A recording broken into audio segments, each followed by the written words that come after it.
Well,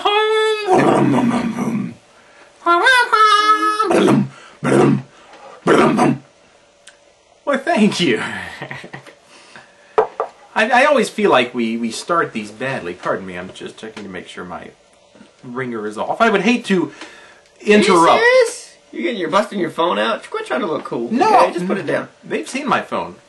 Motorola Razr. Razor. How navy blue. Classy is that? So you might be able to tell that you can see more of us. Chris was watching some of our classic review guy videos and said... And I noticed that we were further back from the camera. I noticed that here lately we've been very close to the camera. Which I think is very dramatic. I think, again, the issue that we have with it is every video one of us is doing this, and the other guy's all like... Yeah. So, I'm really not that large in comparison. Yeah, so I figured this way you could see more of us. I mean, because who doesn't want to see more of us? And as you see... Anyway, okay, we're getting off topic. Seriously off topic. I'm going to talk about my outfit. No. They know what you're wearing. They see what you're wearing. Every time I wear it. I'm wearing a tie. Because I like to look different every time we do these. But, cutting to the chase. 2010 Wrestlies Awards. Where we know you've all been waiting for it. Where we look back... Here it is. We look back at the... On the year that was. In wrestling, that's right. So, we have our categories. We ran them by you, and you gave us some new ones, and you gave us who you like and stuff like that. Here they are. So this is our thing. So let's just go down the list. So let's go down the list and see what happens. So, we will start the evening with the Wrestling for Diva of the Year. There are several, possibilities here, several ladies to choose from, Usually the same ladies just about every year. Not a lot of people know that. Okay, you go first. You go first. We'll see how I feel about this. My choice for 2010 Diva of the Year. I'm gonna have to go with Michelle McCool. Ooh, I'm sorry. You did it. I did it. I know that probably bothers you a lot of you. It bothers me, but I gotta go with Michelle McCool. She had by far the best year because she did her job perfectly. She made us hate her, and God bless her for it. My pick is one that I had previously excluded, and it's not Michelle McCool. Although she went through my it went through my mind. My pick is Natalia, and I'll tell you why. Now, in my list of divas that I didn't want to include, Melina, because she's been gone for a long time. Beth Phoenix has been gone for a long time. Natalia, I said, was the valet for the Hart Dynasty. However, in her valet days, even though she didn't wrestle for so long, we were like, okay, it's coming. She's going to get in the ring and she's going to be one of the best out there. And she turned out to be just that. So it was kind of like this anticipation followed by a really good payoff the last couple of months. So my pick, Natalia. Okay. Next. Thank you. Thank you very much. We're going to go with one of your categories. Santino Moment of the Year. You can go first. Okay, here's my favorite one. Favorite one ever, and I have not been able to locate it. I didn't buy the DVD of WrestleMania 26. So I have not seen it since I saw it live.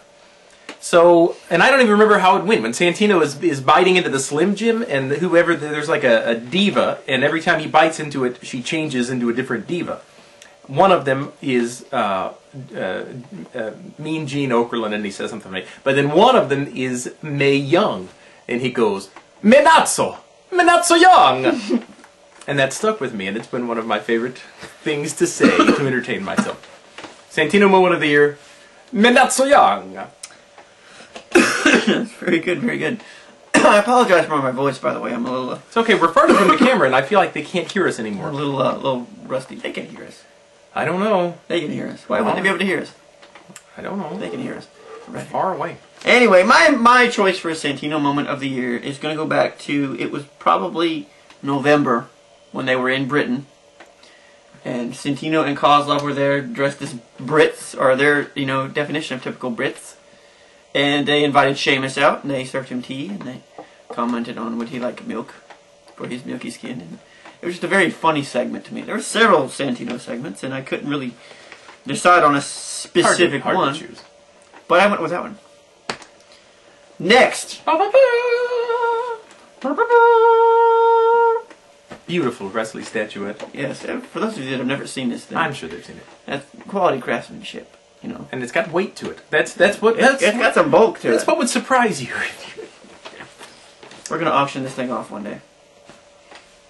When we get a new one. You'll have to pry it out of my cold, dead hands. So next we have most annoying wrestler over the year. And I, again, am going to go with Michelle McCool on this one. Ooh. I am. That's two 2010 wrestlers for Michelle McCool thus far. She was so annoying. It was so, her and Layla together, but Michelle in particular, just because, you know, that voice. We've commented on her voice several times. It's very, very manly. And she's not a good speaker on the mic. She's not a good, you know, actor by any means. She's just incredibly annoying. Scott. My most annoying wrestler of the year is the stage one. Michelle McCool. Congratulations, Michelle. I agree wholeheartedly. Wow.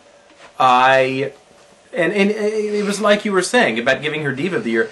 As annoying as she was still a very prominent and important figure in the Diva division, and really not in the company. I guess she's one of the prominent storylines or lasting things. So it bugged me that that's one of the only thing that works in the Diva world, and it has to be her. And when they gave him those little microphones that night, hey, come on, tag me. That was terrible. Oh my god.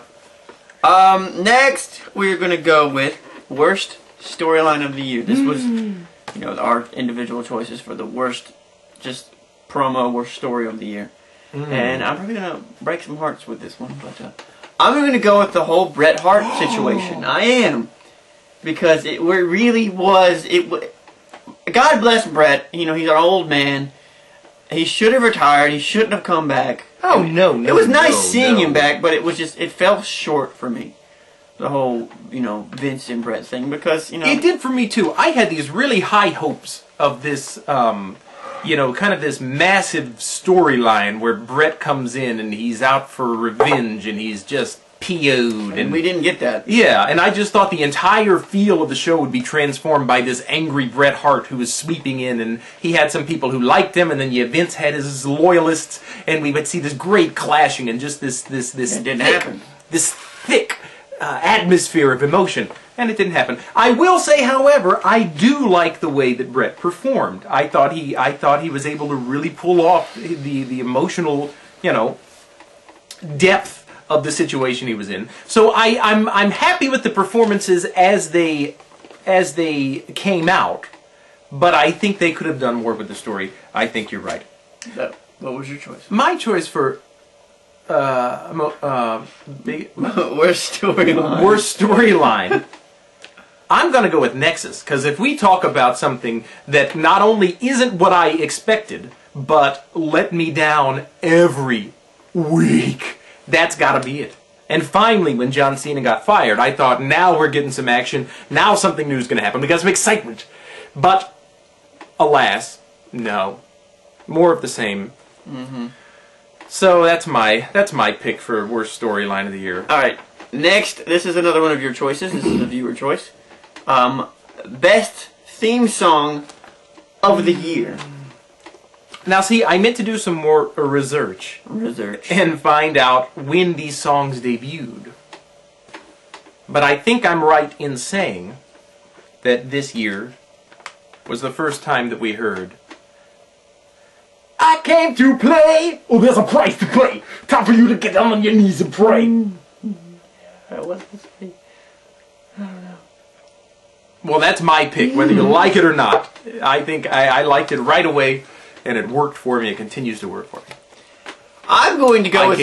I'm going to go with one that I've sung several times. I think on camera a couple times, and Scott ridicules me every time I sing it. Oh, it's good old Cody Rhodes' new theme song. You're only smoking mirrors. Oh, I love that. You're only smoking mirrors tonight. It is so ridiculous, but it fits his character perfectly. Yeah, and that's what I loved about it. I mean, the Miz's theme song is good, but you know. It doesn't fit him as well as Cody Rhodes' new theme song did. So I'm going to go with I think best standalone song. Smoke and Mirrors, or whatever the hell it's called. You know. All right, next we have... Wow, we're really moving along here. I feel like we need to pause for, to catch our breath.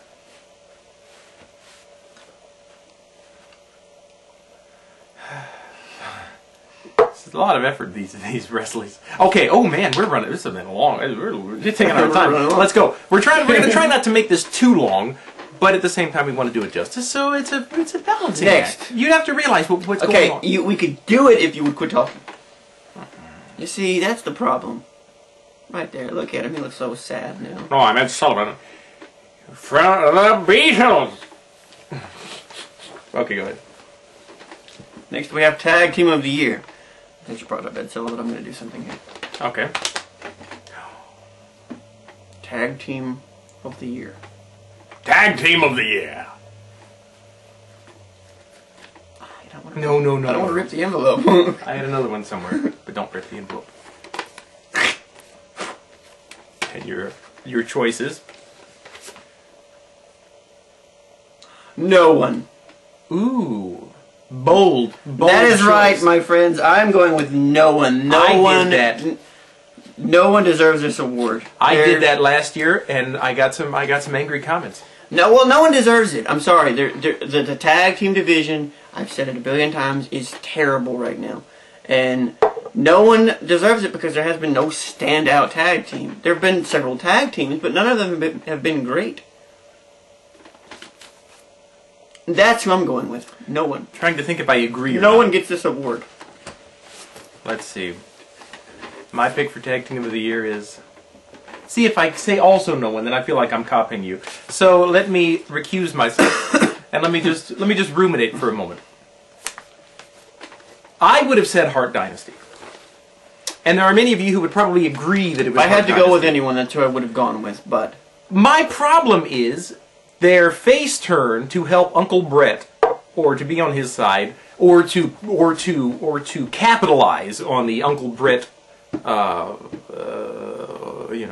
Worst storyline of the year? No.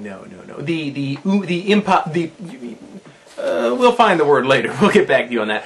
But to capitalize on the excitement of Brett's return, they turned them face, which I just don't think was a smart move. It really wasn't interesting. They didn't do very much with it. And then when they broke them up, it doesn't really seem monumental enough like it should. No one cares. That's part of the problem is no one cares when any of these tag teams break up. No one does. So, yeah. I don't... But and then Crime Time was broken up. When was it that old Jesse got booted out of there? That was about a year. That was a long time ago. Oh, okay, never mind. Okay, we need to move on. Next we have Rookie of the Year. This is an easy one. Really? Yeah, I think we agree. Do we even have to mention it? Without even talking about it, I think we agree. Just say his name. Daniel Bryan. Yes! God bless you, Daniel. We love you, Daniel Bryan. And the thing I like best is the fact that right now he's gelling and it's working. They've got a storyline that I'm sure the guys in the back are happy with. The guys in the front office are probably happy with this whole Bella thing. It's giving him an even better chance to come into his own, to become known, to become understood by the audience, which hopefully will lead to bigger and better things. So, good for you, Daniel Bryan. You go, buddy. You made us. You proved him wrong. Next is the most deserving of a push award. 2010 most deserving of a push award. You want me to go first? Yeah, go first. This guy. Oh, you did. I'll let you speak. You don't have anything to say? You see, I would like to agree, but I would only disagree. Oh, you're going to disagree with me? No. I don't have... We're talking about John Morrison, by the way. Yeah, John Morrison. I'm going to agree, darn it. Although I would say we've had the last couple of months. I mean, I think what he has right now, or the last couple of weeks, this is a bona fide push. But if I've been disappointed, if who is the superstar that for the past year I have thought needs a push, and I get frustrated every time, it's John Morrison. So yeah, I'll agree with you. Okay. I'll agree with you. The next one we're going to do together because they to me they go together. Most disappointing moment and biggest letdown of the year. This is a shade of difference. One of them but they're fairly similar. And this actually for me just happened last week. Actually, last Monday night, 5 days ago, 4 days ago, whatever. Anyway, CM Punk joining Nexus and this whole Nexus John Cena thing recycling and being played all over again. I don't want to see it. I don't care. And I'm pretty sure I'm not alone in that. It's nice to see Punk getting a good push and seeing him elevated again, but I just don't want to see the whole Nexus thing again. I'm sorry, I don't. So that is both the biggest letdown and the biggest disappointment. For me. That's my choice. What is yours? Biggest disappointment? I'm going to say... Periodically show that. I'm going to say the retirement of Shawn Michaels. Oh, well, is it a disappointment though? I mean, he did what he wanted to do. He ended it happily. Yeah, I just think that for a guy... I mean, and it's a storybook ending. He didn't have to, and he's probably been well compensated enough and smart enough with his money that he doesn't have to come back, which is happy. And he got to do it in the maybe not his prime, but he was still pretty darn good. But it was still sad. It was sad to see him go, and it was a disappointment. That's okay. I'll go with that. Okay. Next, we are going to go... Oh, biggest letdown. I will say this. Oh. Okay, we'll do it separate. This is slightly, again, the shade of different. Do it. Biggest letdown, the return of Paul Bearer. That turned into the most ridiculous, stupid month of television. So that was a letdown, because I had high hopes for that, you see, and I was let down. I was just simply disappointed by Shawn Michaels, you see. Next, we have Jobber of the Year. This is another one of your choices. I think it's a very interesting choice, because there's several people you could go with here. I'm going to go with MVP on this one. Because he was a bona fide, a mid-carder several years ago. We all thought he was going to be pushed into the main event. And this year he has done nothing but job to everyone. He's got nothing. And I hated that. I was actually glad to see that he got released for his sake. Yeah, going nowhere, guys. My jobber of the year is the fellow who is no longer with the company as of the last few days, Caval. Poor Caval, we talk about how Daniel Bryan impressed us all with the way it's all kind of gelled. Caval being from a similar background and has the same kind of indie background and whatnot. He needed to come in and he needed something to work. Yet what did they do? He didn't. I think his record was 0, and however many matches he was in on SmackDown. When he was on the roster, I don't think he won once. And I didn't see where it was going. And I wonder what the deal is with this release, because it seems premature. He might have asked for it.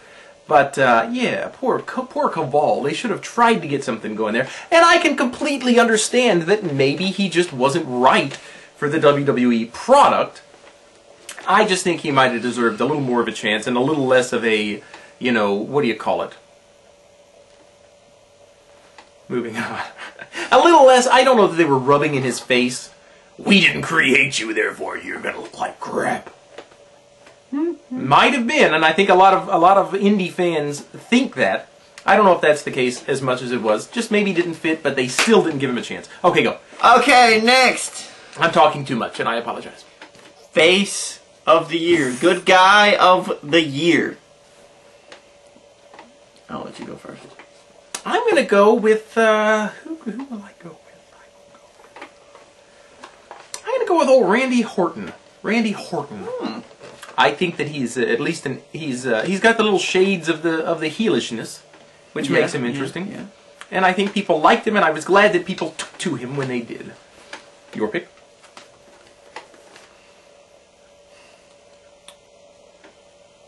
John Cena. What? Yeah, no. I said that last year. I hate year. to even say it, but I'm going to go with John Cena. He is still by far the face of the company, the good guy of the company. Did you say hunk? When you said John Cena, did the words hunk just slip out of your mouth? Chris, let's replay the tape. Let's find out. If I did, I'm sorry. We call that a Freudian slip, boys and girls. I would have to agree that he carries the product. I just don't know. I feel like he became a lot less interesting to me personally with the whole Nexus debacle. Okay, moving on. Next, we have Heel of the Year. I'm going to go first, because this is a very special moment. Okay. I believe this is our very first hat trick in Wrestlies history. Ooh. I'm going to go with Michelle McCool on this one. Because, again, she by far did her job. She was so annoying, so hated every week. People are still pissed off about her. They can't stand her. The politics behind it all, everything. She is the best heel in the company. Right now, I would argue right now she's the best heel in the company. A woman. Oh my. Not if there's anything wrong Put that in with your pipe and smoke it. I'm going to have to say, and I know he hadn't been away. I'm going to go with CM Punk. I think the Straight Edge Society worked. I think that I just liked a lot of what he did. I don't know if it was the injury or if it was the rotating roster of Straight Edge. Everybody gets kicked out or fired or something or injured. The Straight Edge Society people. That seems like it never really found its footing. You know what I mean? Mm-hmm. Mm-hmm. But I think but there was a lot that he was doing that I think worked, and then he got injured, and then he was the announcer. I just like old CM Punk. I think of all the heels, he was the one that kept my interest the most. Mm-hmm. Next, we're going to go with, we have 3 left, we're going to go with Rivalry of the Year next. Rivalry of the Year, the biggest confrontation of the year. Yeah, you want to go first? I guess I'll go first, sure. I'm going to go with Daniel Bryan and The Miz. Because it was a very long feud, a lot longer than people remember, you know, because it started in NXT, they hated each other then, and then it snowballed into this great match that we got at Night of Champions for the U.S. title, and it was, I think, the feud between these two men is what really helped elevate The Miz into the status, you know, the role that he's in now. Okay, fair enough. And fair enough. Daniel Bryan obviously got a lot out of it too. Okay. I'm going to disagree. Go Bob. And I'm only going to say what? Bobby De Niro. Oh, a little bit. By the way, the face I made in that one video, that was young Corey Haim. Young Corey Haim. Anyone who's playing along at home. Okay. Whatever. I'm gonna go with Barrett and Cena. I know I said it was disappointing, but it is this rivalry that had me every week thinking, okay, this is it. Something's gonna happen, you know. Every week you were disappointed. Right, but it still drew me in enough that it seemed interesting enough, even though it fell apart. Next, we're going to go with Match of the Year. Oh my, this one. This is a tough one. I'll let you go first. Well, see, of the ones I've seen, because there were many great ones that I heard about, and that I'm sure, for instance, the Survivor Series? Survivor Series. Or whatever, Daniel Bryan and Dolph Ziggler. I heard great things, and I know they performed very well on whatever show it was that they had their matches and rematches. But so I can't say that since I haven't seen the pay-per-view one. I'm gonna have to go with Undertaker, Shawn Michaels, Part 2.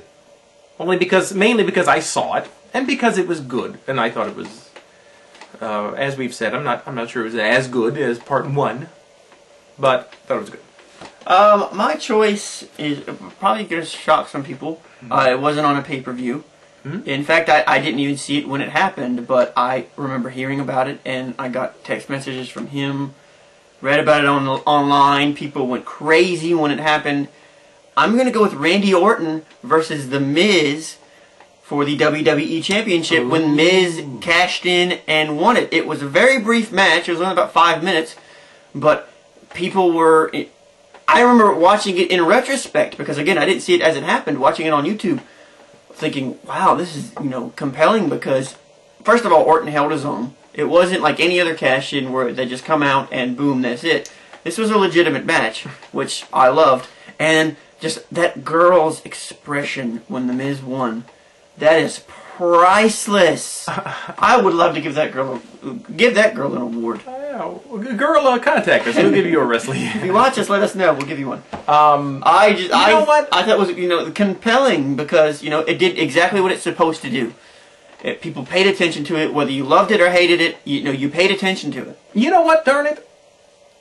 I'm changing my mind. I'm agreeing with you because I made a video. Was it that night or the next morning, saying almost the exact same thing. I hated it, but man, you couldn't. You had to watch it. My stomach tied in a knot, and I was angry. They can't do this to Randy Orton. Not my Randy Orton. So I would agree. It was a great moment. So I'm giving you that. I'm going to agree. Let's move on to the final category.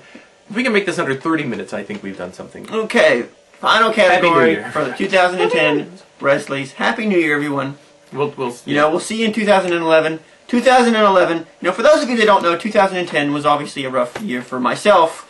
I'm pretty sure it may or may not have been a rough year for Scott. I don't know. It's been a roller coaster of a year. 2011 is going to be my year. I've already decided it's going to happen, and I'm going to make it happen. So here's to 2011. Let's see it. Let's see it come. And to you. Clink. So, our last category of the evening is Wrestler of the Year. Superstar of the Year. The man. The top dog in the company. Or at least our choices. I will go first. Okay. Because mine's a bit of an unconventional choice. Mm-hmm.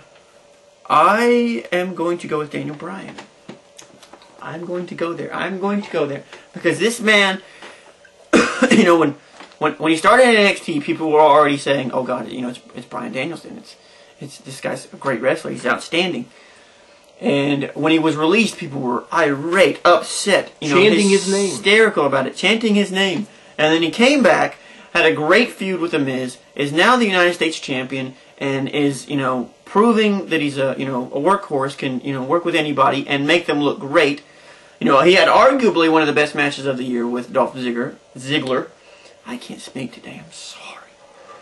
So I'm going to go with Daniel Bryan because I think he is outstanding. I don't ever see him being, the WWE champion, but that's okay. I'll accept it. If he becomes what his mentor William Regal has become, I mean, aside from the fact that we're not seeing a lot of William Regal, every time I see Regal, I'm like, that's a wrestler. Yeah. And I inspires Regal your generations. No, I'm afraid. I wish, but I told you about seeing him in Mobile, how that was a transcendent moment. I am going to go with. I've got to say Randy Orton again. Only because. How many is that for Orton now? For me, that was just one. He was face of the year. Yeah. But I think that. Cena gets old, and a lot of people think that Orton got old being the... I don't think Orton gets as old as Cena does. Right, and I think that Orton has that twist of he doesn't like anybody. Yes. He's still a jerk, and he makes it clear that even though everybody loves John Cena, I don't like you very much, John Cena. That was more Kane than Orton, but but he makes it clear that he still is not a good guy, which is interesting. And so I say Randy Orton, and then plus, like I said, after the whole Miz thing, I was never a bigger Randy Orton fan than I was as he was fighting Miz. We have about 50 seconds to make the 30-minute mark. So that's the Wrestlies for 2010. We've done it. That's them. Thank you for sticking around. If you've watched it, yes, please. Thank you for watching this year. It's been a fun year, and I'm glad those of you who have been with us for forever, and those of you who have just joined us. I really do appreciate it, and thank you for watching. And Happy New Year to all. We'll keep it coming. And we know that we haven't made as many videos as we used to. We're going to try to work on that. We're going to try to bring the songs back. Try to bring a lot of the old stuff back that we used to do a lot of. And now we have about 15 seconds left. So I'm going to go ahead and do one more thing. This is a shocker. I'm going to go with Review Guy of the Year. It's going to me this year, folks. That's right. I am the winner. And we're out of time. That's it. Thank you. Remember what happened last time? Oh, no, I did that.